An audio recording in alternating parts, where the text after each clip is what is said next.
Perkenalkan, nama saya Krisela Fania Kelola dari Universitas Kristen Indonesia Maluku, Fakultas Ilmu Komputer, Prodi Informatika. Saya akan menjelaskan tentang konsep sistem terdistribusi.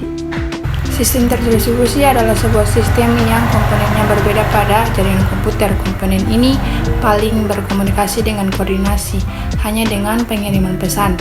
Contoh internet, intranet, mobile computation.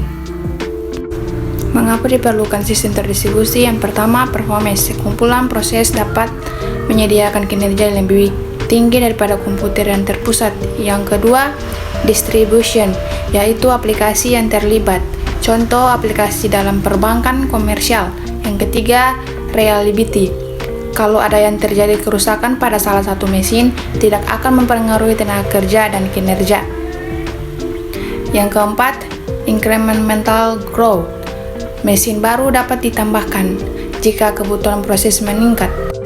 Yang kelima, sharing data resource adalah segala hal dapat digunakan bersama dalam jaringan komputer, meliputi hardware atau disk, printer, scan, juga software atau berkas, basis data, dan objek data. Keenam, communication, yaitu menyediakan fasilitas komunikasi antar manusia. Selanjutnya, karakteristik dalam sistem terdistribusi. Yang pertama, no global clock, terdapat batasan pada ketempatan proses sinkronasi. Clock pada sistem terdistribusi oleh karena incoordination makes it pacing. Pada sistem terdistribusi tidak ada satu proses tunggal. Yang kedua, independent failure, kemungkinan adanya kegagalan proses tunggal tidak diketahui. Proses tunggal mungkin tidak peduli pada kegagalan sistem keseluruhan. Yang ketiga, consequence of components, beberapa pemakai browser mengakses suatu halaman. Selanjutnya, model sistem terdistribusi. Yang pertama, sistem client server, yaitu bagian dari model sistem terdistribusi yang membagi jaringan berdasarkan pemberi dan penerima jasa layanan. Yang kedua, sistem point to point, yaitu bagian dari model sistem terdistribusi di mana sistem dapat sekaligus berfungsi sebagai client maupun server.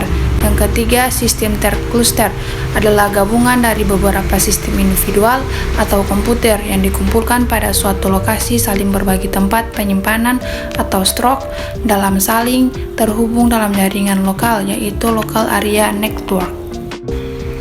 Permasalahan sistem terdistribusi. Masalah dengan sistem terdistribusi yang dapat dimunculkan antara lain berkaitan dengan software, bagaimana merancang dan mengatur software dalam distribusi sistem. Yang kedua, ketergantungan pada infrastruktur jaringan. Yang ketiga, kemudahan akses data yang di-share memunculkan masalah keamanan. Yang terakhir, tantangan sistem terdistribusi. Yang pertama, keterhogenan komponen. Yang kedua, keterbukaan openness. Yang ketiga, keamanan atau security.